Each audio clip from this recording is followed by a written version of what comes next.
Welcome to the Everyone's a Critic movie review podcast. I'm your co-host, Bob Zerl. Hey, I met you. You are not cool.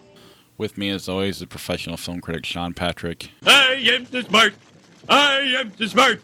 S-M-R-T. I mean S-M-A-R-R-T. And Josh Adams. You goddamn communist heathen, you had best sound off that you love the Virgin Mary, or I'm gonna stomp your guts out. Now, you do love the Virgin Mary, don't you? Visit us at IHateCritics.net, Everyone's a Critic Podcast.com, Facebook. We have the group, Everyone's a Critic Podcast, as well as our regular page. Twitter, Instagram, our handle is CriticsPod. There you can check out our top fives, watch the trailers, read the reviews, interact with us, and just have fun. But yeah, go to the group and you'll see everything that we post. On the page, you might not be part of the Facebook algorithm, so who knows how that works. We're also on Apple Podcasts, Stitcher, Google Play, Spotify, all the other places you can listen to podcasts. But please go to Apple Podcasts, subscribe to the show, rate and review the show, and we'll read your review on the air, and it moves us up the charts. And finally, Patreon's the best way to support the podcast. IHateCritics.net/Patreon. Get yourself a credit on the show and other random things that we don't keep up with. So, you guys have news that I'm not aware of this week? Yeah. Oh, you're going to love it, Bob. There are 9 more Star Wars movies. For now. Are they all finished filming? They're all announced. One or two more solos and we'll be fine. I see what he's getting at.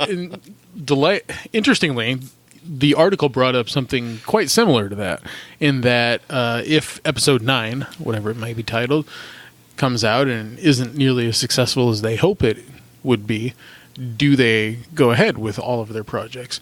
These 10 or 9 films or whatever include Episode 9, the 3 films in the Rian Johnson planned trilogy, the script being developed by David Benioff and Weiss or whatever of Game of Thrones. So, gosh, that makes 5. There's the possible Obi-Wan film being developed, the possible Boba Fett film being developed with James Mangold involved. That's 7. The other 2, I honestly have no idea. But we do know that one of them is not the Yoda movie that people had talked about. The voice of Yoda has confirmed that that's not happening, or at least not yet in the planning. Yeah, I read that same thing. This is not Frank Oz. This is Tom Kane, who does the animated voice of Yoda. And he does a really great job for that matter, and he's a really super nice dude. He was on like a panel or whatnot and was talking about the 9 potential films. So at some point he may have accidentally let that slip. But then again, if you do the math, you're only missing, like we were just doing the math here, there's only 2 that may or may not be missing. You were doing the math. Really Bob was rolling his eyes. Yeah, and I hate doing math too, but if it's Star Wars math, that's okay.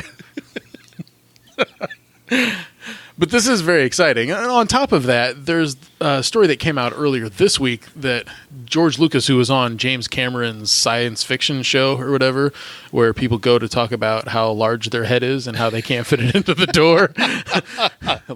I say that because it's James Cameron. I don't have much against George Lucas. He has a show? Yeah, it's something about like exploring the history of science fiction. Because, when you think of hardcore science fiction, you really go to James Cameron. No. In this particular case, Lucas was on, and he did mention what he would have planned on doing with episodes 7, 8, and 9. We saw in Rogue One the Guardians of the Wills. Chirrut and Baze were 2 of the leftover characters, like on that planet Jeddah, where the Empire was mining the kyber crystals. And boy, like, he's a really good sport, don't you think? I'm talking about kyber crystals and, the Guardians of the Wills, but he's listening to music in his head. He's not even here. Well, speaking of Tom Kane, there was an episode in Star Wars: The Clone Wars, The Lost Missions, that aired, where Yoda went to like the birthplace of the Force, in essence, and spoke with the Wills, and they were very strange looking creatures, but it was just alien enough to make me interested in it. I think it's one of the best episodes of that entire series. And in the process, you get an idea of what the Wills are about. They're the ones that kind of control the Force. And Lucas was going to go full bore in on this idea of midichlorians that he introduced in Episode 1. Now, whatever you think of The Last Jedi and The Force Awakens, I think that there would have been like an all-out revolt had he really gone full bore with the midichlorian idea. You can talk about it, kind of like you can have a Jar Jar in Attack of the Clones and Revenge of the Sith, but you don't make it a main part of the story. So it's still canon, right? I mean, the midichlorians is still canon. Oh, it is. You can't get away from it. It's just not good, like, science, let alone science fiction. It just doesn't make a lot of sense to me. Is the Death Star good science? I mean... Well, it's just... I just started laughing even before you were in because I knew you were coming in on this hard. All right. Damn it. I shouldn't have said science. But all those contractors just doing their job. Right. I set myself right up for that one. I mean, is it possible to blow up planets with our technology we have? I don't know. I mean, Star Trek kind of did it too. I was kidding. Oh, were you? I don't even know what I'm asking, to be honest. What's a midichlorian? I don't know what that is. What's a Nubian? What's a midichlorian? Yeah, asked the same way. Is there anything else that needs to be said on the stuff? Just that it, instead of just flat out being excited about it, it's kind of like 9. Whoa, that's it. It seems like a lot, and saturation point, if it hasn't already been reached, may be. But isn't this the same strategy that Disney employed with Marvel? They announced how many movies at the same time were in the planning stages? Sure, there's just something different about the Star Wars films, the episodic nature of what we've seen mostly so far. It kind of makes you think that there's a particular beginning and end, and if you don't sense a beginning and an end, then it's kind of like, wow, this can really go on forever. That's kind of what they want. I think, of course, that's what they want. They've already basically made their money back on this investment, so anything from here on out would be gravy for profits. Well, not if they keep pulling solos. I mean, that's the... Sure. Hopefully, if they do that, they'll start lowering their budgets and being more creative with their ideas, which is what usually happens when you lower your budget. It's true. They also haven't debuted their streaming service, which is in the next year or so, as I understand. It's coming out. The Jon Favreau live-action series that he's doing, which is also canon, set between Return of the Jedi and Force Awakens. That, I think, will be a boon because you don't spend as much money as a film to do that. And it's on their streaming service. I mean, that just seems like a real moneymaker there. I actually am excited to know what it's going to cost each month. I'll be excited to steal it on my Fire Stick.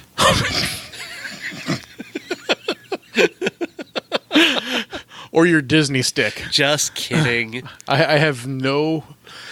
I'm thinking that there will be something separate that Disney will ask you to buy. Something separate to buy to steal it with? Well, you know... I said nothing.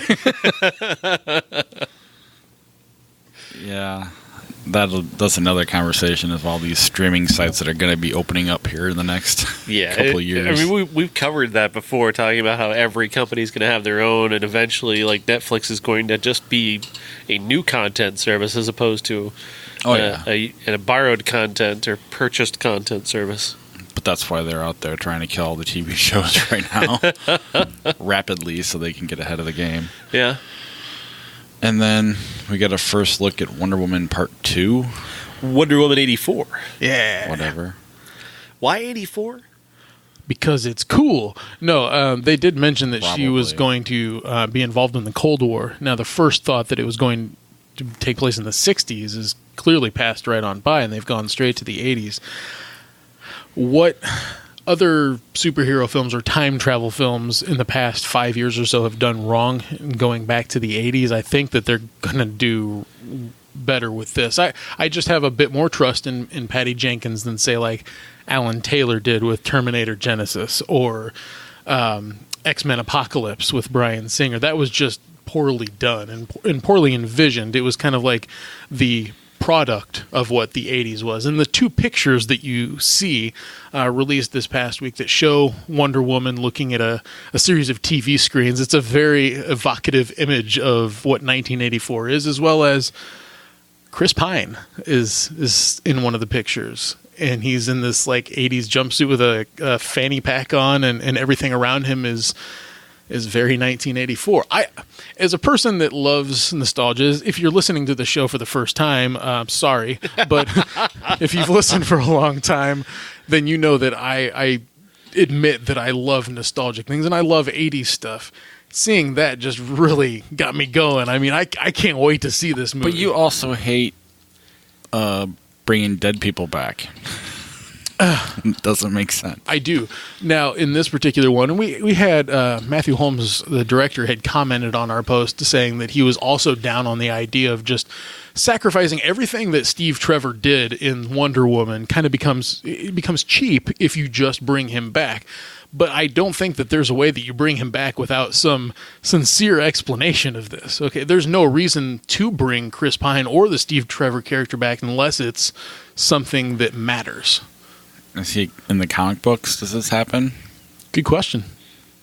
My knowledge of Steve Trevor in the comic books was more along the lines of modern day Steve Trevor. I think that what I came into with Wonder Woman was more of like the I think his name is George Lopez in the 80s.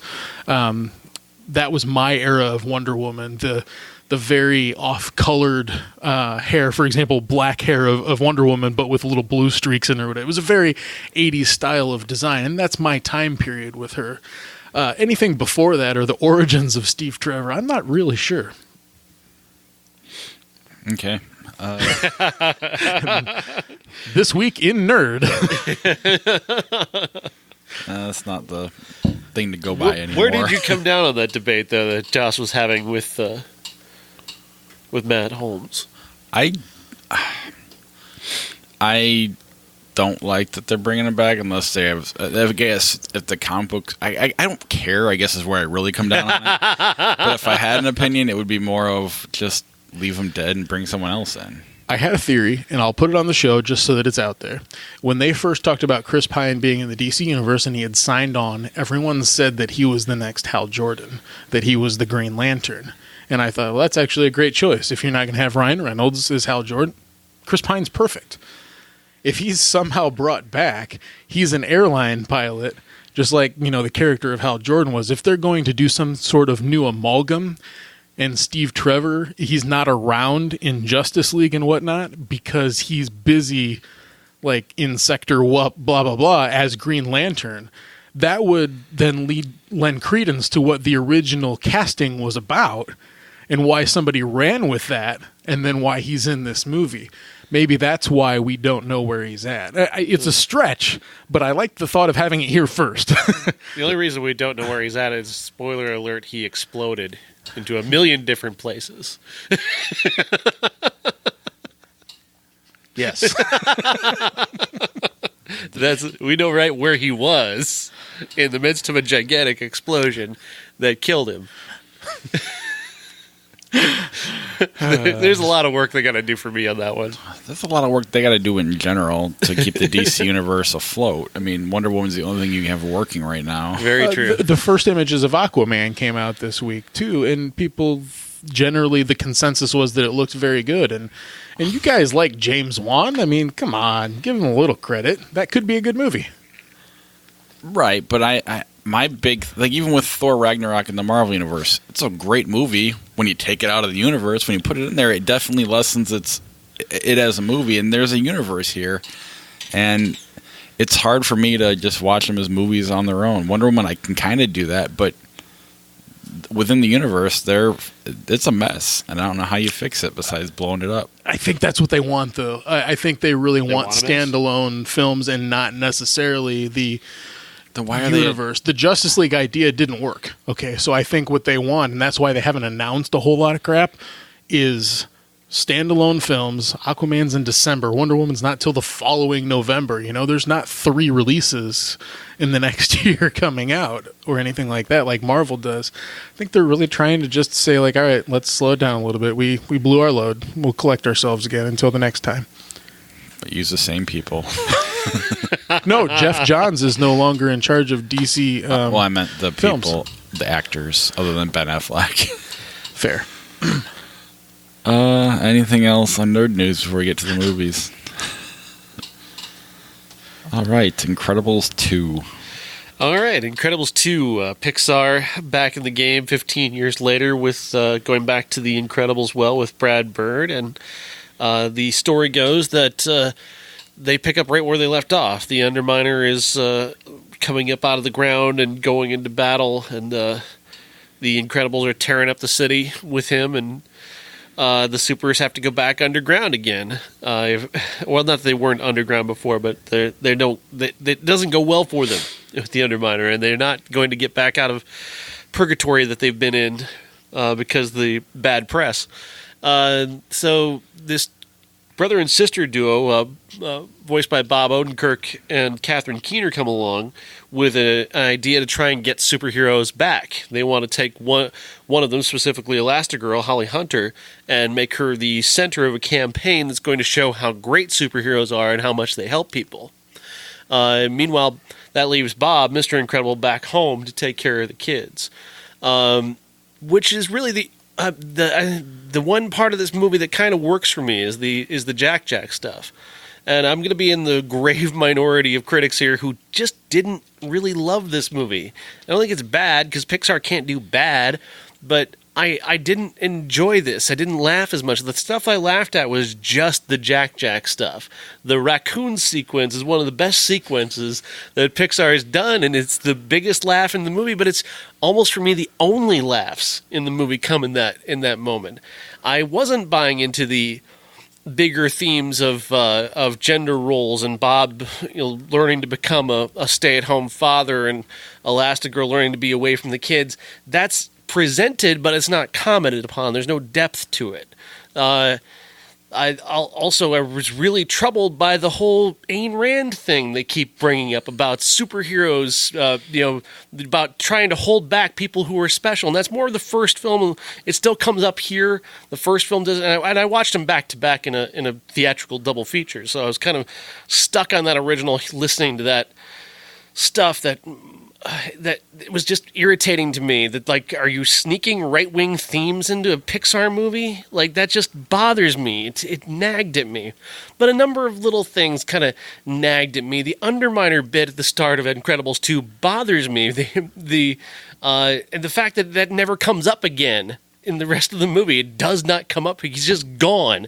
That character is out of the movie, and nobody says a word about it. It's weird to me. At least a runner, bring it back later on, bring it back at the end, set up Incredibles 3 with it or something. I don't know. I thought that was lazy, and I thought it was just bad writing not to present that and then not bring it back up again. The Screenslaver is terrible. I knew exactly who the Screenslaver was from minute one. I knew who the Screenslaver was, and it's such a like a dad joke approach to commenting. Oh, everybody's staring at their phones all the time. Oh, Screenslaver, get it? It's the 60s. They don't have cell phones, so we can't do the direct parody. But you know what we're talking about. We're talking about those kids and those damn phones. Oh, so lame. That is so lame. The animation's beautiful, of course. The technology is fantastic. The voice work is good, but the story is, especially by Pixar standards, is very weak. It's very surface level. Uh-oh.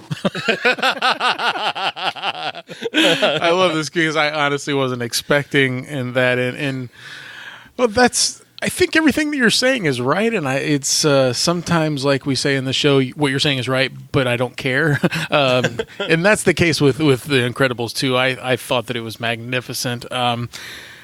It doesn't matter to me necessarily that they didn't get into the larger ideas of gender roles and whatnot, because I think the crowd is a little smart and they can read additional thoughts into that if they really want to.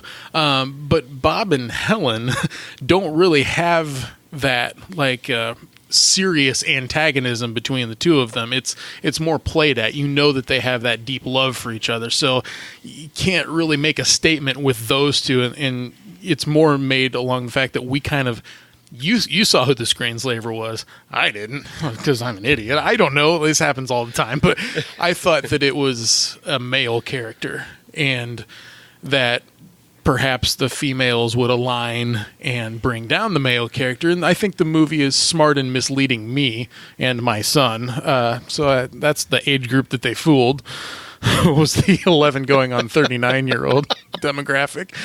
I found myself laughing a lot. The Jack parts are the best parts of the film. He's really the star of this show. Laser Baby is one of the greatest things I've ever seen.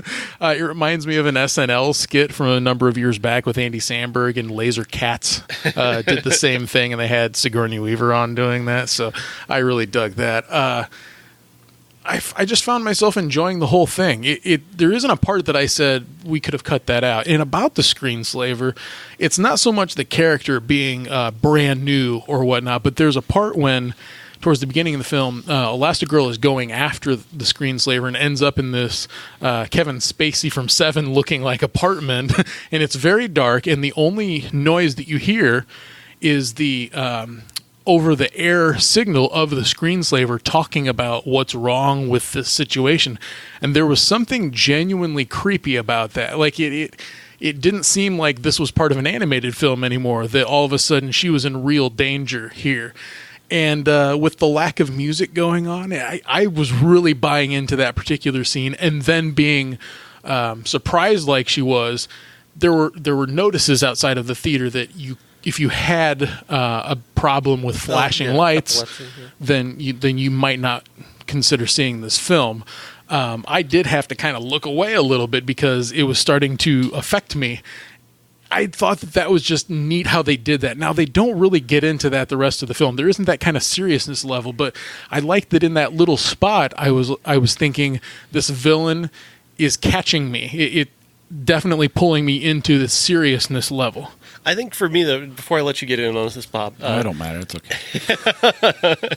For me, that moment didn't hit with me because, and it's more likely that I've just seen too many movies, but that just felt like another talking killer moment for me, like another talking villain moment where the villain's explaining the plot. And again, that's where it kind of exposed, obviously, what it was to me, that the guy she was catching in that moment wasn't really the person behind it. And that really told me what I was already beginning to think about who the bad guy was. Also, when it comes to what I was talking about the themes before, they introduce those ideas, but it's puddle depth with it, and there are ways you can make those themes. If you're going to introduce them, you gotta at least comment on them, bring a little bit more depth to them. For me, anyway, there's been a little ways where they could have brought it, but instead they went for the easy joke, and the easy joke that weren't particularly funny, at least to me. Yeah, I'm in between somewhere. I was pretty in on who Screenslaver was almost as soon as she came on screen. And I guess maybe a little bit I thought maybe it was both of them, and they're just one of, but for the most part I knew it was her. But I don't know. I wasn't annoyed by, I mean, the Ayn Rand stuff, I don't really care. It could have been, that could be a lot of different things. Oh, that's another part that bothers me. To take a side, then you're going to introduce it, stand behind it or comment upon it. Do something with it. I don't need. Stop introducing it. I don't. Well, is it introducing it though? I mean, it's just like it could be special needs people. It could be all sorts of different things. But and that's definitely there. But I don't know. I don't need the movies to always take a side or comment on anything. Just bring it up. I did fall asleep early on in the movie. Harrison had to wake me up because he had to pee. But you guys are right about the baby being the best part, far and away. But it was fine. He liked it. All the kids in the audience seemed to like it. It sounds like everybody in the world liked it. I didn't like it as much as I thought I would. I guess that's the only thing I can say bad about it. But it's watchable. It's fun. I don't know. I've bothered it's Father's Day, and that's when they're making this female statements. It's like, come on, let us have a day. It's not like we've had every other day for the last 100 years. But Where's White History Month? Yeah, exactly. No, I mean, it's PG. I noticed a couple cuss words, which shocked me. Which I kind of like. Not that I need to hear bad words in movies, but it was kind of nice that it did have that darker edge to it. And that you're right, that seventh scene, if we'll call it that, I guess, it was legit dark. And I am kind of glad that it went that direction and was a little more real and scary for kids at times. But I don't know, it made a shit ton of money. Oh, that's a record weekend, and they really seem to care about their audience. I've never seen before a sequel tell us before the movie began, sorry for taking so long, we didn't mean to, we really wanted to get it right. That just seemed like an odd but kind of cool touch. I don't know why, but we had to go to the bathroom at that point. Speaking of weird of this, though, because you're talking about before the movie, you got to talk about the short as well. Bow. Yeah. Man, that was weird. That was weird. That legitimately put me in this very strange headspace. The idea here is that this woman makes a dumpling that then comes to life, but the dumpling is her real life son. What? It was fantastic. It was beautiful. It was fucking weird, and I was confused. I didn't understand what the point of it was. You are what you eat? Or well, when the teenager, early 20-something dumpling is about to go off and get married, and she's holding onto his hand, I'm just like, this would be great if it just ripped him in half right now. But then she goes and eats them. I was like, yes. Because we talked about that lava movie, which the greatest short film good, of all but time. It failed in the fact that he came back. He should have just stayed dead, and because that's how life is. And this short went there, and I was like, when you wish upon a star, you're really dead. When you die, you're dead. Don't come back. You can wish upon a star all you want. I hear you, but it's Disney, you know? I don't know. Explains Wonder Woman. That's Marvel, not DC. Damn it. Whatever. I was gonna correct you, but I decided you had too much nerd. It's all the same. Actually. Look, final words on Incredibles 2 is I don't hate it. It's not terrible because, again, Pixar doesn't do terrible. They're too good at what they do. This is just on the far lower end of Pixar for me. It's honestly, I mean, it actually took number one, and actually that rewatch didn't really hold up very well, and that one dropped down my list a great deal in terms of what I love about Pixar. So that's basically what I'm saying. I just didn't think this was up to that level.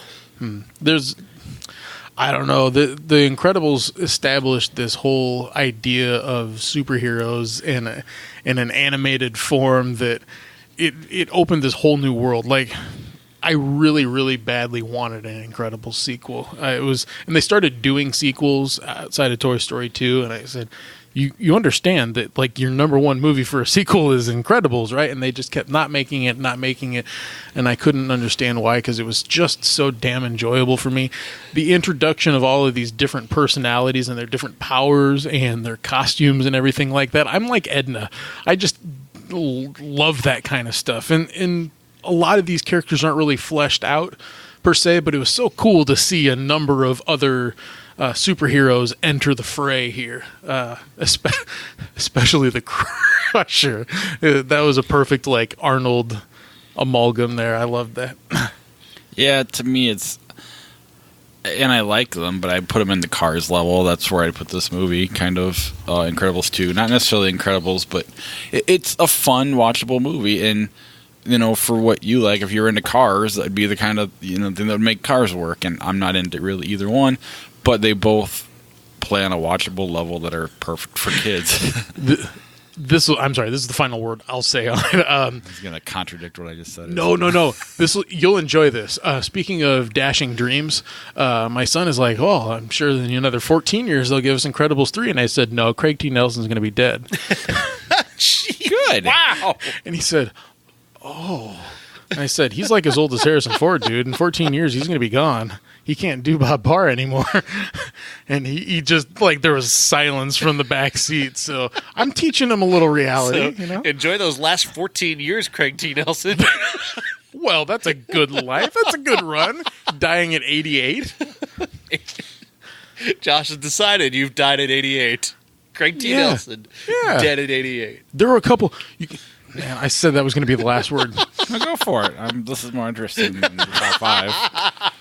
The poltergeist reference in the film. Did you guys get that? He's going to a different dimension, and all of a sudden it's Craig T. Nelson doing the voice, and where did he go and everything. And on the ceiling of this house that they're staying at, there are these wood beams that are an almost exact replica of the Freeling house from Poltergeist. And so I'm sitting there nerding out all over the place because the son has disappeared to a different dimension. I'm like, Craig T. Nelson is the father of all missing children that have gone on to other dimensions. It's funny to me.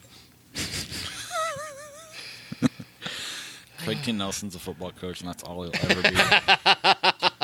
The patron saint of lost children, Saint Craig. Put your top 5. Who's your top 5? All right. Well, our top 5 is top 5 animated superhero movies. We had nothing on Instagram, just Facebook. So I will start with Cousin Jeff. He had number 5, Batman vs. Superman. 4, Thor Ragnarok. 3, Guardians of the Galaxy. 2, Wonder Woman. 1, Avengers Infinity War. I'm not trolling. These movies are almost all animation of some kind. He is not wrong. Ian Britt, number 5, Megamind. 4, Lego Batman. 3, Big Hero 6. 2, The Incredibles. 1, Batman the Killing Joke. Matthew Holmes, Incredibles, Up, Shrek, Mary and Max, Monsters, Inc., and Uncle Jeff, with the exception of Lego Batman movie. I'm not sure I've seen another animated superhero movie, so I'm going to have to stick with Super Friends reruns with Zan and Jaina, of course. Not those losers, Wendy and Marvin. I don't get it. It's fine. Josh and I think it's funny. I'm sure it's funny. I've never seen Super Friends. I had Megamind movie, I guess. I did not go with the DC movies just because I just have 5 of those probably, but I've only seen 2 of them. So, Big Hero 6, I think when we watched it originally, we were unfair to it because it was an example of not liking something for what it was versus what it is.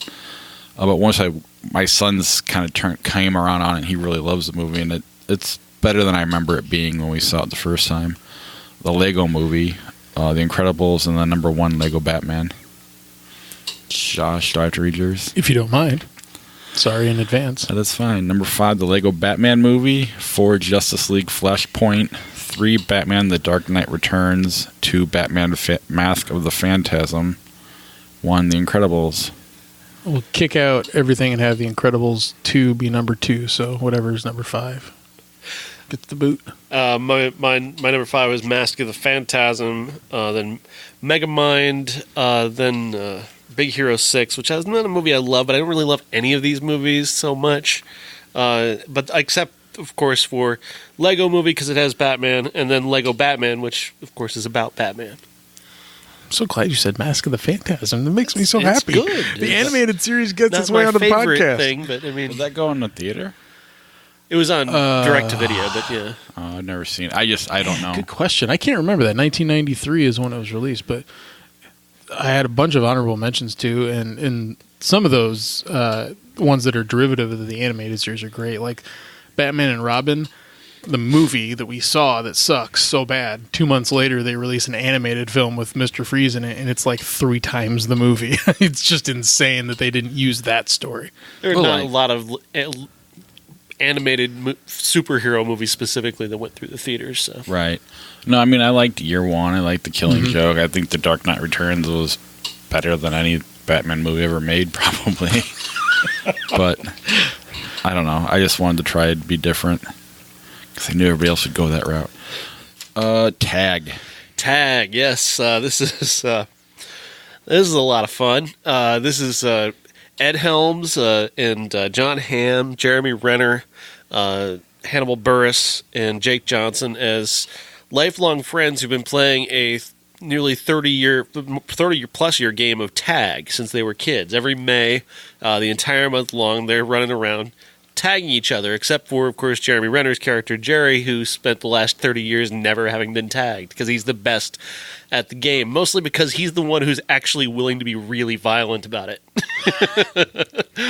Or especially early on, like as a kid, he was like, there's a scene of him picking up a projector and whipping it at his friend's head. Like, he was serious about not getting tagged. So they've come together now because Jerry's about to get married and didn't invite his friends to the wedding specifically so they couldn't tag him at his wedding. And so Ed Helms' character Hoagie's getting the guys together again to go and try and tag Jerry at his wedding. They're such good friends, they're not actually going to try and ruin his wedding because they do love the guy and they are friends. So they've got to figure out a way to corner him prior to or before it gets to midnight on May 31st when the game ends. And also there's this added thing that Hoagie has told his friends that Jerry is quitting at the end of this one. He's going to retire never tagged, so it's very serious. They've got to get him now or they never get him. So those are the stakes.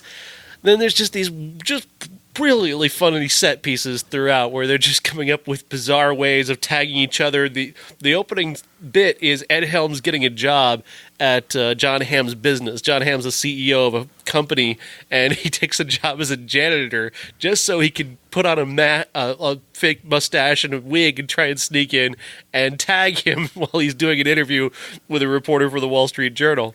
And that's actually similar to the actual story, because this is based on a true story where this Wall Street Journal actually found out they were doing this in a similar fashion.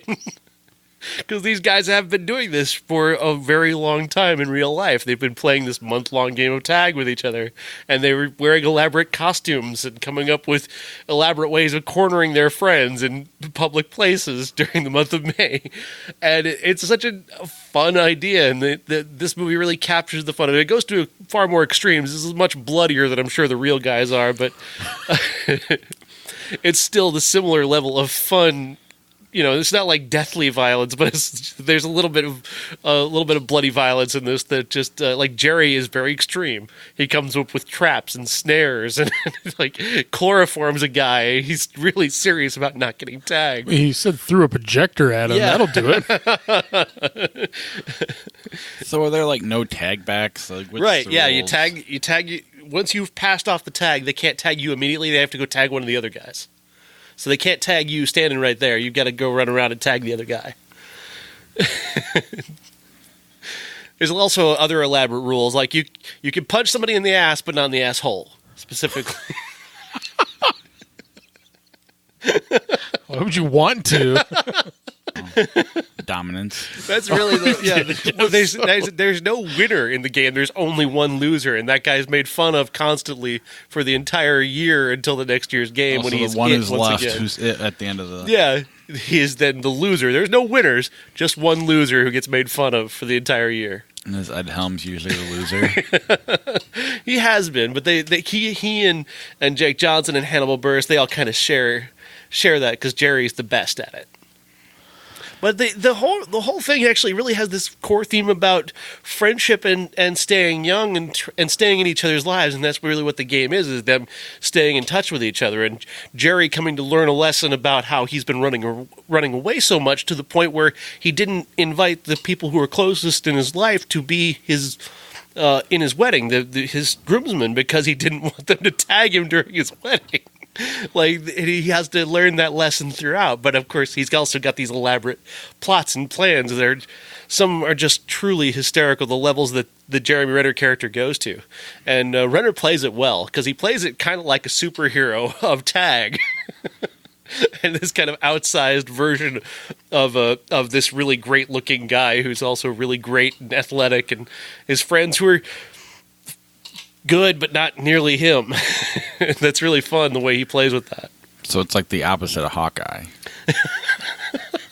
You know, I was going to bring in a Hawkeye quip. Decided to leave him be. Everybody's got to take shots at Hawkeye.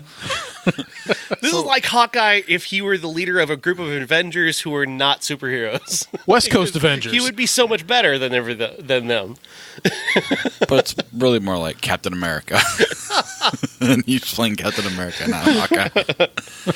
So at the end, he gets tagged, and that's how he learns his lesson. This is a fun movie. This is a funny movie. This is really funny, and it gets to where it's going very well. I actually do kind of want to see this. The trailer really intrigued me. It's touched that part of me that always missed that I never got to play my last Kick the Can game. You know what I'm saying? You guys play Kick the Can at all? No? What's that? We can set this can up with like pebbles, gravel in it, you know, but it's like a home base and you have to hide and somebody has to kick the can first. And when you do, then your team like wins. But if you see somebody coming around the corner, then you've got to have your like seeker in a way to get the can first. That's why you always put the speedy person like, you know, hiding or whatever. I was that speedy person, right? You know, and I'm like, no, you don't. And sometimes there were injuries involved because you're kicking tin cans with gravel rocks, yeah. and kicking things, and sometimes your feet met and then shins were kicked. You know, it was a little dangerous, but it was the 80s. We learned. This has inspired me and my friends that we're actually getting together for going back to our hometown on a festival night, and we're actually going to play a game that we played when we were kids called Town Tag, which is tag with teams and rules and hiding, and a group of adults are going to do this. We're fluorescent, man. Law enforcement gets a little excited. That's not really going to help me hide. Oh, well, that's a solid about point. Stealth. I don't know anything. That's okay. I still sometimes play pickup baseball. Fair. It would be better for wiffle ball. I do that as well. Nice. Not as much as I'd like to, but one of our listeners, Michael from Galesburg, has have you ever been to his field? No, but I've seen it. And he's built a wiffle ball field in his backyard. It's amazing. It's not mine is not going to be this elaborate, but our yard is done in such a way where there's a perfect, nice little arch for the outfield, and it's seriously perfect. And once things get settled, I plan on creating some sort of at least a one-time fantastic wiffle ball field. Or just like a one-time game, like the removable bases, or like the real. If it gets to be exciting, I'll consider leaving it. I'll play. Okay. I mean, he's got fences, flags. He turned his barn into a scoreboard, or it's like a real field. That's not going to happen. I don't want to plow up my corn and build a wiffle ball field. Kind of what he did. So you can meet your father. I want to have a catch. Wait a minute, we can't talk about Field of Dreams. He's going to rip on it later. It's not that I don't like Field of Dreams. It's just not as good as the other one. Anyway, SuperFly. SuperFly. The roundabout way to get to SuperFly. This is directed by a video music director named X, and it's actors I should have taken down their names. They're not really well-known people. This is a relatively unknown cast, but the idea here is sort of a remake of the 1972 original, which we'll talk about in a moment. But the idea, he's a cocaine dealer in Atlanta. He's got a crew, and his thing is that he's very stealthy. He doesn't get involved in gang wars. He doesn't do much violence. He just sells coke and tries to keep it low, keep it off the radar of the police, and he's done a pretty great job at that. But he wants to get out of the game, so he wants to go to his guy Scatter and get some more product so he can get enough money together so he can leave. That's his whole thing. He wants to get out of there. He's got a girlfriend, and she's got a girlfriend, and they're all three together in this very sexy relationship. This is a movie that goes there. Very sexy. Not nearly as violent as it should be. It should probably be a little bit more violent than it is, but it's pretty violent to a point. But this is a very R-rated movie. And in that way, it was kind of bold and different. I'm not seeing this level of sexuality in many movies recently, so that I thought was kind of interesting. But I just kept comparing it to what Gordon Parks did in the original, which, again, we'll talk about in a moment, and it's not nearly that interesting. Because while while Parks was accused of glorifying the life of Priest Youngblood in that movie, I don't think he did. Whereas this movie is definitely, at least with its ending, it's certainly glorifying this character as somebody who is an ideal of this idealized version of a drug dealer, this idealized version of a guy who can get multiple millions of dollars together to live the kind of life that rappers live. And that to me was less appealing. It's more of a conventional idea, whereas I think what Parks was doing was more of a character idea, and I like that a lot more than what I like this. There are also elements here, like the special effects in this movie are terrible. They're really bad. I don't think he's ever worked much with CGI, and he's got a couple of CGI here. He's got some really terrible green screen in this movie that was really distracting. Jennifer Morrison is also in this movie as a corrupt cop, and she's putting on this weird accent. She does not work at all in this movie. She's really bad in this. And I really like her, but she's bad in this. And so there's a lot about this that's just far too conventional, far too modern, far too... when I say modern, like mainstreaming of this idea, which also plays into that kind of glorification idea. It doesn't have Parks's artfulness, and that's what was really bothering me about this one. I didn't get to see it. No, neither did I.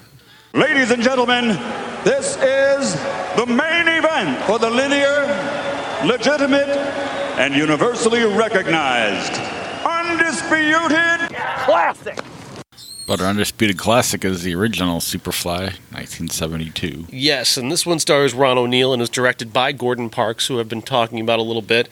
And what it's fascinating here, and then again, the same notion is that Priest Youngblood is the guy. Superfly is the lifestyle. People have always called him Superfly in terms of our culture, but the fact is that Superfly is just the soundtrack and the title, and it's an idea that they discuss, being Superfly.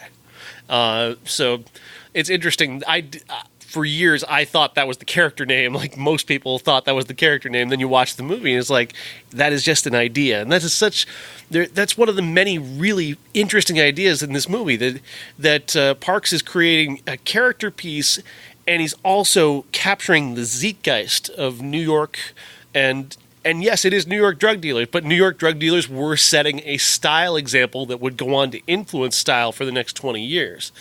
Again, say what you will about how they got to that style, in terms of using drug money to buy all this fashionable stuff, or stuff that they believed was fashionable and different from what the norm was.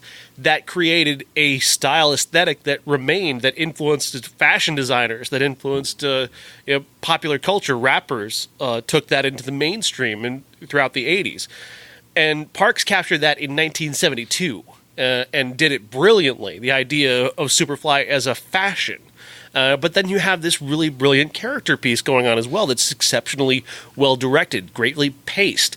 The thing that holds it back from, I think, being talked about as a much better movie than it is just that it's a low-budget thing. These are not actors who are as good as, say, a mainstream actor in a Hollywood movie. Like, I was actually, honestly, and you might laugh at this, but I was comparing it to, like, Godfather and The French Connection, in terms of that aesthetic and the criminal idea with Godfather, and the way that movie observes those characters and non-judgmentally allows them to be criminals and studies them. This is a similar idea, but people called this movie bad and called Godfather an epic work of genius.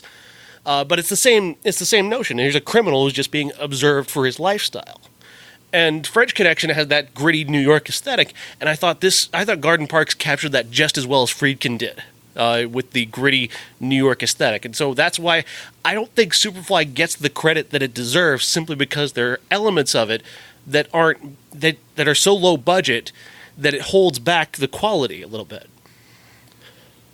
Yeah, I mean, I agree, but those elements are still lacking. Sure. That's the only. My problem was, I was thinking Foxy Brown. That was a ton of fun. This isn't nearly as much fun. It's not really a fun movie, and so I'm watching it from those lenses, and that's probably not the way to watch this movie. But I don't disagree with anything you said. I didn't feel like they were glorifying it, but I believe, similar to like Scarface or something like that, people started glorifying this, but I don't think the movie itself did. Right. I think people, especially back in 72, I think people were working off of an idea of what they thought Superfly was and not actually what it was, which is what it's a character piece. It's a character study. Right. And similar to Scarface, I'll pick that one because that one people treat as a classic, and none of us happen to like that one. Garbage. But that never gets accused of glorifying it. Right. But the people, and I don't think the movie does, but I think the fans of it do for absolutely. sure. This one, on the other hand, and I'm almost going to, I'll throw the race card out there, I guess. I think that's probably why this one gets shit on more than Scarface does, is for that very reason. But, I mean, it's good. I would like to watch it again with the right lenses on. I like the music, but at the same time, I feel like I was watching a porno at times. And then I was just in a different mind frame watching this movie, wanting it to be Foxy Brown, or that's when we watched, right? Yeah. And it's not. It's, I shouldn't lump all blaxploitation movies into the same category, but it's a blaxploitation movie. It's true. Some of them seem to be fun. Some of them are a little rougher in terms of the amount of nudity and sex that are in the films. Some of them are harder on the violence, and this one kind of finds a middle ground. I was impressed by what they were able to work in an hour and a half. It's a briskly paced film. The awkwardness of the actors was something that I expected, and so therefore, any time that an actor was delivering a line that didn't seem quite right, that's okay. Particularly a scene in which they've just been cornered by this police force, and surprise, surprise, it's a corrupt police force that's really running the drug trade. The camera focuses on Priest's best friend or cohort in his trying to get out of the business thing, and by focusing on his face there, it really makes us pay attention to his words as opposed to the way that actor is delivering them. As a style choice throughout this film, I was really impressed by Gordon Parks' direction. Now, for whatever reason, that name was sticking in my head. Like, oh, he's done other stuff, right? Didn't he eventually work with Tarantino or something? And then I was thinking of Michael Parks, and that's not the same person. But even close. No, of course not. But I'm betting Tarantino's a fan, though. Oh, yeah. No doubt. In fact, I can see a lot of what's going on with various characters that he's had throughout this film. And what I couldn't get out of my head was Ron O'Neal's portrayal of Priest, because and it's not his fault, because in 1972 that existed and he's doing the best that he can and he's wearing that well. He's prettier than I am, but at the same time he's got this long mane of hair and he looks like it's goofy for me because I don't understand style, period. And I get why it's stylistic, but boy, did he look silly sometimes. Didn't Snoop Dogg take that look on at one point in his career? Yeah, it absolutely did. Yeah. No doubt. In this particular case, I was envisioning a mashup of Dave Chappelle playing Prince and Dave Chappelle playing Rick James, and the voice coming out of Ron O'Neal really seemed to mimic what Dave Chappelle was doing with Rick James, too. That's not fair to the movie, but I figured it was worth telling our listeners what was going through my head as I'm watching Superfly. It is not a bad film at all, by any means. And I like how the film isn't dispassionate or passionate about this. Like you said, it's showing them exactly for who they are. I'll say that The Godfather, regardless of what you guys have told me about The Godfather, I still feel that it's romanticizing that lifestyle a little more. This one is a little more hands-off to me, and therefore I'm a little more okay with what's going on in this film. I mean, he's talking negatively to his girlfriends at times. He's snorting coke multiple times throughout the film. People are getting beat up. Threats are being made. Police interrogations that are just completely ridiculous. But all of this seems to be acceptable because of Gordon Parks setting up the film to be consistent throughout. It's a very consistent story. It's filmed the same way. I'm impressed with it. I don't think, though, like you said, I can't put it on the level of Foxy Brown in terms of this genre of film for enjoyability's sake, because that one is just so much fun. It's like, take this for what it is. When you're watching Batman in the 60s, you get the Zoom Pow fun thing, right? Or whatever. That's kind of like the Foxy Brown to this is the Dark Knight. You don't... I understand. I agree with you, but you just said that Adam West's Batman was better than Nolan's? Is that what I'm understanding? Jesus Christ. Right? That's what just happened, right? Occasionally you prefer the Adam West to the Nolan because you want different iterations of the character. Sometimes you want to turn your brain off. Foxy Brown, I was able to enjoy most of that film because I turned my brain off and had fun with it. This one required me to wonder what suggested him filming it like this? What suggested this particular story? I was reading the review by Odie Henderson of the new Superfly film, and she was talking about how the original Superfly is like the Citizen Kane of blaxploitation films. And so I read that before I watched this movie and thinking, all right, show me something. But I think I kind of get it. In the end, what happens with this film is he definitely outsmarts, out-hustles everyone in the game. He gets one over on the man. It's like, it's a supreme achievement to make me believe that at the end of the film, what happened. I'm cool with it. That ending really got me. That was a really clever, cool way to end this movie. I was into that. I think this movie gets unfairly lumped in with Foxy Brown. And again, I love Foxy Brown, but it is kind of it's a cheesy, enjoyable movie. It's not fair to put Superfly into that just because it mostly gets in there because it's an all black cast, and Park's work gets shoved into the blaxploitation genre because it does have themes of similar themes to those cheesier, lower budget movies. But it is not that. Parks is a genuine, real director, and I think he shows that throughout this movie, is that he's a much more professional director than, not to knock the guy who did Foxy Brown. He did a good job making the movie that he made. He wasn't making the same kind of movie that Gordon Parks is making. And the racial stuff is really fascinating because there's a lot of people who say that this is a movie that makes excuses for why people go into drug dealing. And no, it gives you an explanation why Priest Youngblood went into drug dealing. He was raised in a way that made him believe that there was no other way to make money. And a guy of his, and the way Ron O'Neal communicates what an ambitious guy this is. He's a dangerous guy. He's a guy with a great deal of ambition, and he was going to find a way to make this money somehow. And he found his way when it seemed like every other avenue was closed to him just for being black. And that, again, that's his mindset. Again, that's not a broad commentary on all black people. It's a commentary on this guy, this Priest Youngblood. He always thought like that. Ron O'Neal communicates that this is how he was raised and how he always thought that way. And this was a guy with that level of ambition, that level of charisma, was going to find a way to make money, and this is how he found it. And that the way that they layer in that character's genius, his cleverness, his ability, his escapability, all that stuff that he has, that charm and charisma and that level of danger, it's an observation of that character, not a glorification, but the way it just, he feels so real, and yet he is so kind of outsized in his way. He had to be. He's a persona that he's created to be dangerous, but he's also a guy who's scared and really trying to get out. And I think that's a very compelling story. Yeah, and he's trying to get out. The reason he wants to make that money is because he knows with his history he can't get a regular job too, and so they communicate that well in the movie too. So yeah, I mean, I agree completely. I do know that a lot of the backlash came from actually other African Americans. That's true. Yeah, the NAACP. Just like the Godfather had a lot of Italians who kind of said what Josh says, even though I think both are what Sean said. I don't think either one are glorifying it. It just depends on kind of where your mind is when you're watching it. And the music and the way it's filmed and the acting. And the music is pretty damn incredible. Pusher Man is an amazing song, and the way that funk throughout is just so good. And Superfly is a classic song.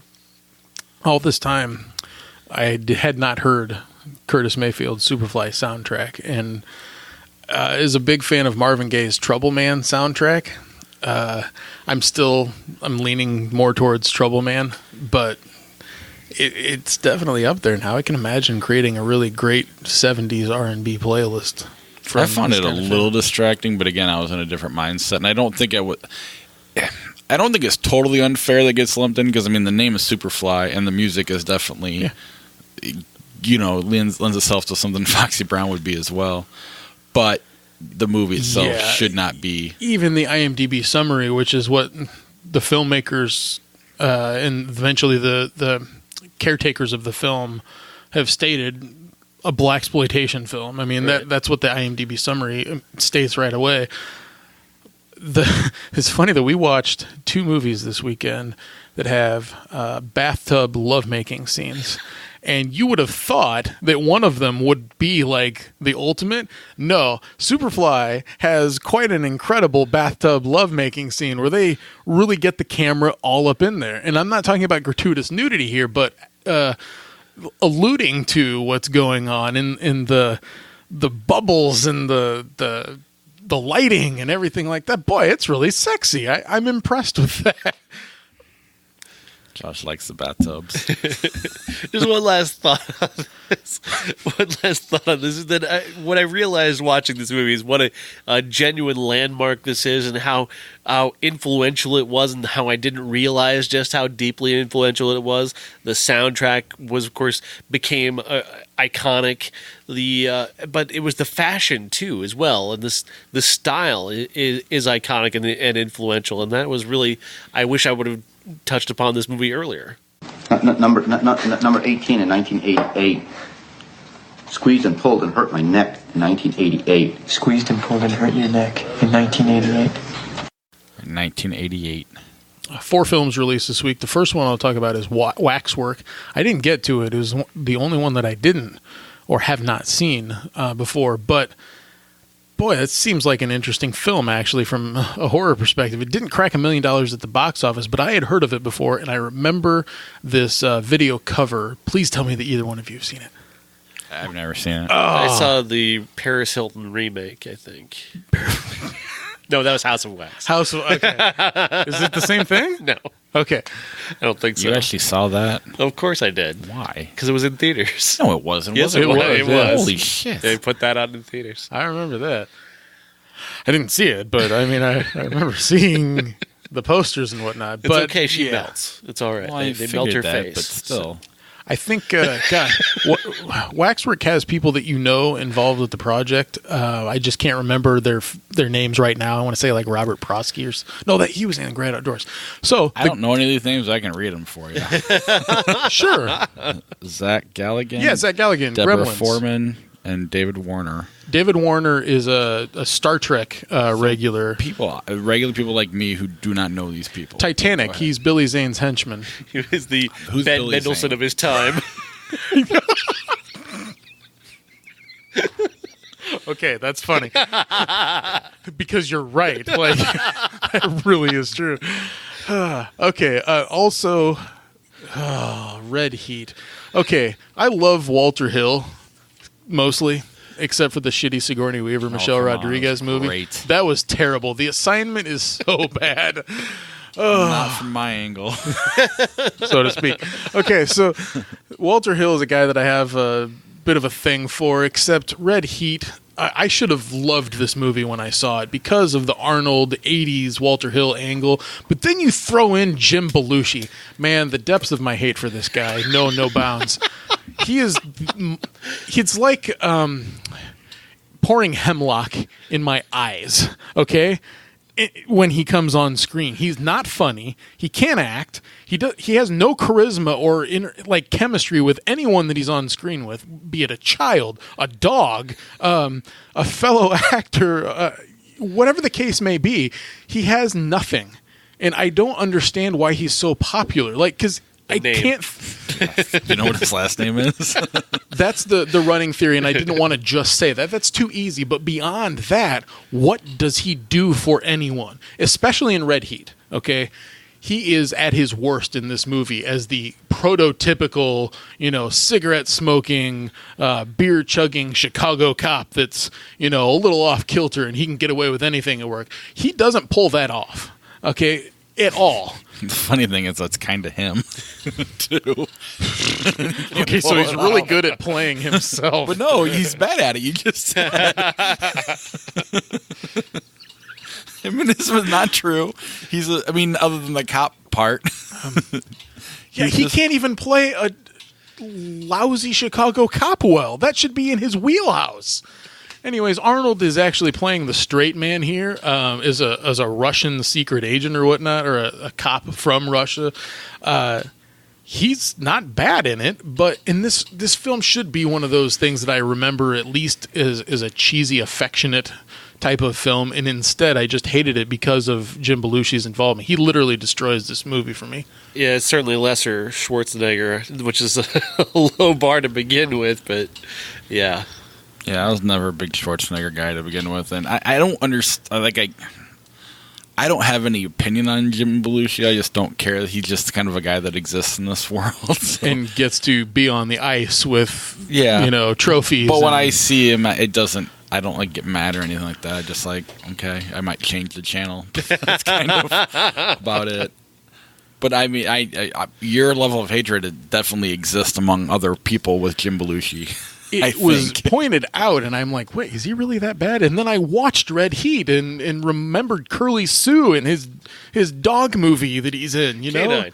Yeah, and Taking Care of Business. And I still have a soft spot. Yeah, Mark Grace hits a home run in the World Series. Yeah, I mean, that's nostalgia you can't beat right there.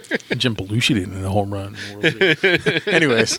Charles Grodin's really funny in that movie, too. We'll discover that next year in 1990, one of the two. Also, The Great Outdoors, a script by John Hughes. Okay, so I should be on board. It's Dan Aykroyd and John Candy as the leads. They play in-laws that end up camping together for a week, and of course shenanigans take place. I saw this twice in the theater as a youngster, and watching it on Saturday with my boy, I was trying to figure out why I would have seen it twice. What was it that drew me to this, other than the idea of the old 96er, the huge steak that John Candy eats? And I did get hungry watching that because it looks really great. Well, of course. Shut up, vegan. Is a one-time thing. I would love to accomplish the 96er, okay, and not explode. Can I ask why? I just love to say you did it. Whenever I'm done with steak, I'm always like, there's no more steak. Like, I look around and it's gone, you know? So that would be a never-ending steak. Yeah, this is the movie that killed John Candy, right? Like, it didn't kill him right away. This is just set up the heart attack that would take him eventually. It did look like he was struggling on the screen. But the movie struggles, too. I found a lot of people finding a great deal of nostalgic, reminiscing feelings towards this one, and it sucks. It's really bad. It's not funny. John Candy, who's usually pretty reliable to get me to laugh or guffaw or feel bad for him or something like that, does none of that here. And Aykroyd is just amping the Chicago high-stakes investor angle to the nth degree, and it really rubbed me the wrong way. There is also, I hate to sound like the get-off-my-lawn guy, but there's so much swearing in this movie for a PG film, to the point where all of us watching it were getting uncomfortable with it. And I've recognized now a trap with John Hughes films in which he takes it up to the limit of a rating every time. John Hughes scripts, Breakfast Club and whatnot, that's rated R. Okay, I get it. But everything else, it's like, why do you have to insert it? Is it because he's trying to make everyone talk like they talk in the real world? I don't know, but The Great Outdoors, it's supposed to be a family film, and there's just way too much nonsense going on with it. Yeah, it was a movie that was replayed over and over again as a kid, and I never really liked it. Shouldn't say that. I never got why everybody liked it so much, I guess is more where I'm at with it. Like The Incredibles, the best scene is the raccoon scene. Whenever you have the raccoons with the subtitles, that's good stuff. But even the raccoons are swearing, so I don't know.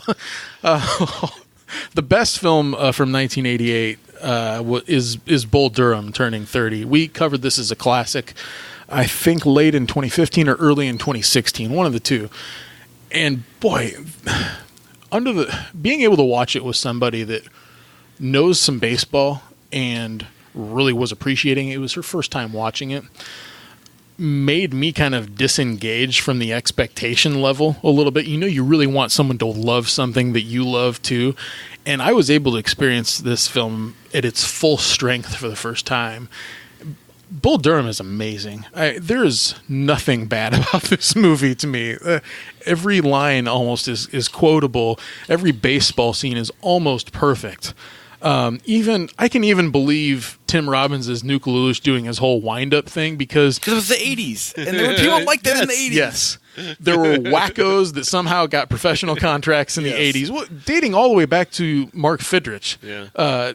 That's a dude that was able to ride his eccentric personality all the way to however many wins he got as a rookie and whatnot. Well, there was a thing when I was a kid with wind-ups. I mean, because the reason I'm so invested in Nuke Lelouch is that wind-up. Because all we did when we were on the playground was the guys who did weird wind-ups. Like the Cubs had a reliever named Campbell who did this weird thing where he just shot his arms straight down right before he would pitch, and it was weird, but like it was Bill Campbell. You had to do the Bill Campbell bit, or Hershiser with the leg lift, and there was one guy who had the straight leg too. It was weird. All that weird stuff in the 80s. So that I totally vested in Nuke because of that. That was so real. Fernando, Dwight Gooden. But then you have the Kevin Costner character who was the other, the Ryan Sandbergs, those kind of guys that, not as good because he only got to play in the majors for 21 days, but still. And on top of that, if you throw it into the modern era, he seems like the kind of guy that would buy into sabermetrics and stuff like that and that's what I liked about it. I mean, maybe I'm projecting that because obviously we have no idea. There's no Bull Durham 2 coming anytime soon. Oh, make that movie. No, don't. I'm just going to call it Moneyball. There you go. Fair and well, Billy Bean didn't make it very well as a major leaguer, so hey, there you go. The baseball, I mean, obviously the baseball is wonderful. This is also a romance, and it's a brilliant romance. It's funny, sexy, smart. Susan Sarandon is incredible. That part of it, he made a whole movie. He didn't just do the one part right; he did all the parts right. And the fact that she wasn't originally the first choice, so they didn't want her, and she had to fight for the role. In hindsight, is insane. Who else would have done that? Because she's a little older, and I guess they wanted someone younger, but you needed someone her age to be in that role. It is just a perfect movie, and when I say it's the best baseball movie of all time, I'm saying that. One, I guess you can, whether it's better than Field of Dreams, I don't really care. I don't think so, but they're both great movies. I just don't think Field of Dreams is a pure baseball movie when this really is a pure baseball movie. And that's kind of why it's my favorite baseball movie of all time. It's worth a discussion because I think it depends on how you approach Field of Dreams. To me, baseball is all of what Field of Dreams is. There's a romance behind it. It's about relationships. It's about the field. It's about the crack of the bat. It's about looking at stories from the past, like Moonlight Graham, and seeing looking at the back of baseball cards and seeing those one random pieces of information. I mean, to me, that's what baseball is. Bull Durham is I was never a part of the crowd that got to have fun with baseball. Okay, like they're actually having fun in this movie. I was always the dude that was always strung like that. Field of Dreams is the baseball fans movie, and Bull Durham is a baseball players movie, I guess. But you know what I'm saying? Because we did have fun. My teams did, and that kind of stuff. And I never went on to even semi-pro. I mean, I probably could have a little bit, but not single A. But I don't know. The way they captured everything was my coach in high school may as well have been Kevin Costner. So I just have so many connections to this movie that Field of Dreams is just more fantasy for me. But bring it to a more perspective of how of filmmaking. I think from a filmmaking standpoint, I think Bull Durham is a better movie. I love both movies, but from a filmmaking standpoint, because Shelton has this, it's a movie with so much personality and so much more color, and that just makes it slightly more fun and enjoyable. And I think a slightly better movie because it just has that. It has a quality that Field of Dreams is kind of lacking. There's a squareness to Field of Dreams, which comes from the seriousness of the subject matter, but there's still a kind of a square quality where this is a really, really funky, loose, colorful movie. I mean, for me, Field of Dreams is U2, Bull Durham's punk rock kind of thing. Stop comparing things I like to things that you like.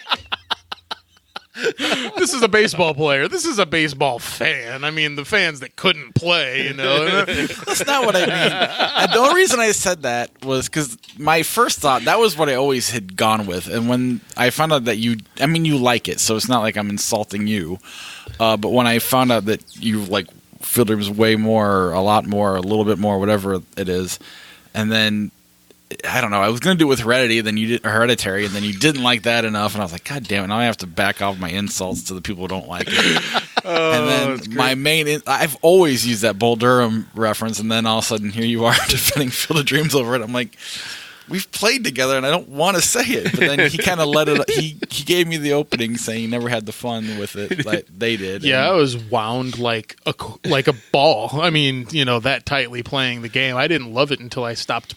And that's kind of what I mean by it when I say it that way. That's kind of where I'm coming at with it more. Absolutely. I mean, it's funny too, but... Did you see the special thing that Sports Illustrated did, or Sporting News did? What did they do? Well, because they mentioned in the movie that Sporting News didn't cover Crash hitting his record-breaking home run. Oh, yeah. So Sporting News actually went back and wrote a story from the perspective of somebody who was actually there and actually wrote it as here's the story we should have done on Crash Davis. Oh, that's great. It was a really great story, really well done by the Sporting News. Any of you who have been to the Baseball Hall of Fame in Cooperstown, they have a room. It's smaller than the main halls and whatnot, but it's dedicated to films that deal with baseball. There's Roy Hobbs' jersey in there. There's the Rockford Peaches stuff in there. And there's Crash Davis's jersey, cleats, bat, Nuke Lelouch's hat sitting right there in the Hall of Fame. And what about the garters? garter? It's a family museum. That would have been great. But stuff from Major League too. Major League, not Major League 2, but it's really, really exciting to see that kind of stuff. I drive by that all the time because I have to drive by to go to my in-laws' house, and then I never get to stop, and it pisses me off. Drag the in-laws down there. It's like 6 hours away, so we have to keep going. It's like, man, that's really upstate. Can we just have a day to stay here? Maybe 2? Or can you come pick me up on your way back? Yeah. Remind me later to tell you my Hereditary story. You'll love it. Good. That's 1988 for you. This is a big week. Very exciting. Got to find a way to bring Bull Durham back in 2 years. Yeah. Every 2 years, we got to talk about this movie. Probably a top 10 for me, I think, just because of all the connections I add to it. It's a top 100 for me. Didn't crack my 50, but I appreciate it so much more after this week. Yeah. Next week, Jurassic World 2 Fallen Kingdom. Should be a ton of fun. Oh, you did post an honest trailer. I did watch it. And everything that you disliked about it was what I liked. It's one of those, who cares, the moments. It's a... Is that the only thing next week? Yeah. So, you're going to get a long one on Jurassic. And then our Classics Cujo, which means our top 5, is Animal Monsters. I don't... stretching here. I always try to do something a little different than no one participates in, but... Well, no, I mean, the dogs from Ghostbusters. Hey, there you go. Yeah, Zool, Gozer, the dogs. Yeah, Jaws is an animal, sort of, I guess, if sharks count as animals. The dinosaurs in Jurassic Park. There's ways to go with this. King Kong. The cat from Pet Sematary. Cujo. We'll use the marketing from those old Fox specials. Movie's most dangerous animals. Attack. Okay, I like that. That's good. But yeah, so we'll see maybe something else will pop out in the theaters too as well. I don't know. What would want to come out a week after Incredibles and Jurassic World? I am going to see in a very special showing, actually happening this week, Paul Rudd's new movie, The Catcher Was a Spy, is going to show locally. Yes, it's a Putnam. One night only event, but I am going to that, so that'll be with me. next week. What's that about? It's a true story about a baseball catcher named Mo Berg who went to Germany in World War II and was recruited to be a spy. Was he 43? Sorry. It's got to be real for me. Yeah, Bob's movie ball players have to look the right age. In fairness, Paul Rudd looks the right age. Just not. Well, yeah, that's what we have coming out next week. I do want to thank our Patreon supporters for supporting the show. We'll start with Jason Bryant and Charlie Messing at our key grip level.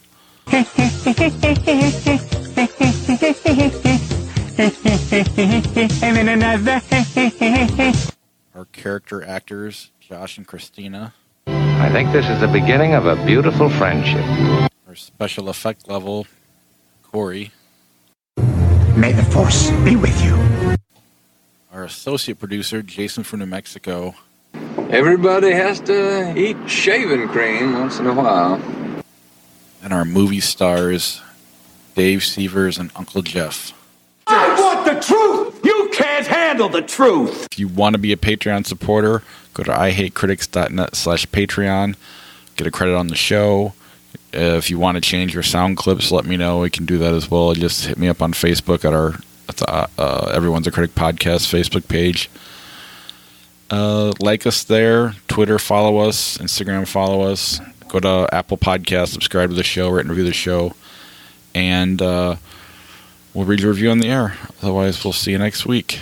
That ought to do it. Thanks very much, Ray. And we're the three best friends that anybody could have. We're the three best friends that anyone could have. We're the three best friends that anyone can have. And we'll never, ever, ever, ever, ever leave each other.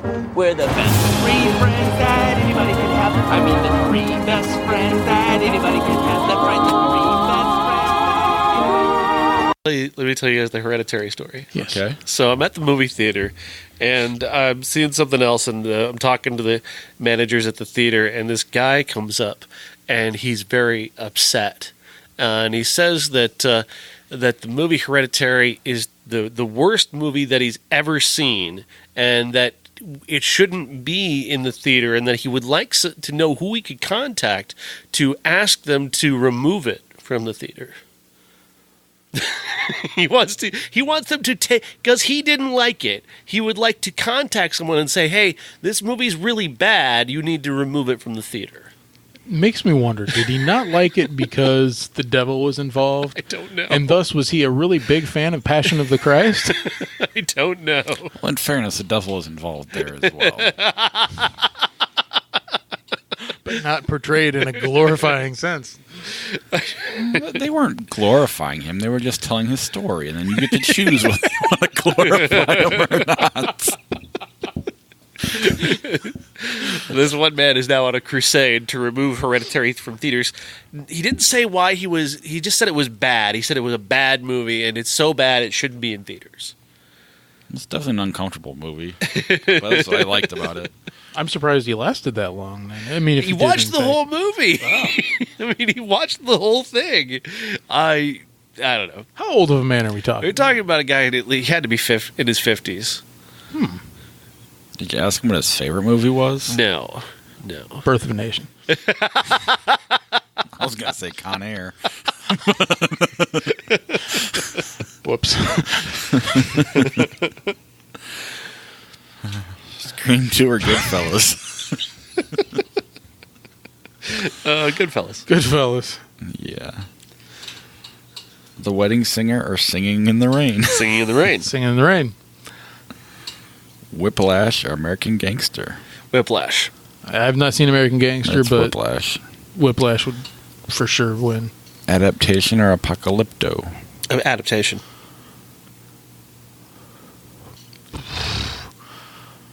It's adaptation. Boy, those are really different movies. Yeah, it's adaptation, but I get what you're saying. I thought Apocalypto was pretty good. Yeah, me too.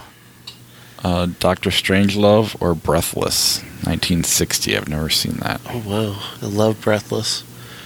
Wait, is that Godard? Godard, yeah. Yeah, we watched that on the show. I didn't. That was back when I only watched every other classic. The early days. I would go Strangelove, but if Josh disagrees, then I would go Strangelove too, but Breathless is a good movie. It really is. I love Breathless. Spider-Man 02, To Kill a Mockingbird 62. To Kill a Mockingbird. If it were Spider-Man 2, though, I would actually take Spider-Man 2. Yeah. To Kill a Mockingbird. Shout out to Uncle Jeff and his top 10 movie dads this week. He chose the right one for number 1. The Lion, the Witch, and the Wardrobe, or Die Hard? Die Hard. Die Hard. Schindler's List, or The Adventures of Andre and Wally B? Never heard of it. 1985. Schindler's List or Quantum of Solace? Schindler's List. Yeah. Chasing Amy or Roger and Me? We aren't doing documentaries, right? That's what we stopped doing. Right. Chasing Amy or As Good as It Gets? Chasing Amy. Still need to watch As Good as It Gets again, though. Ooh, this will be fun for Sean. We'll end on this one. What Women Want? Planet Terror. Man, that sucks. Those are both really shitty movies. Rose McGowan's in Planet Terror. I'll go with that one. Easily Planet Terror for me. Easily for me as well. All right. Bye.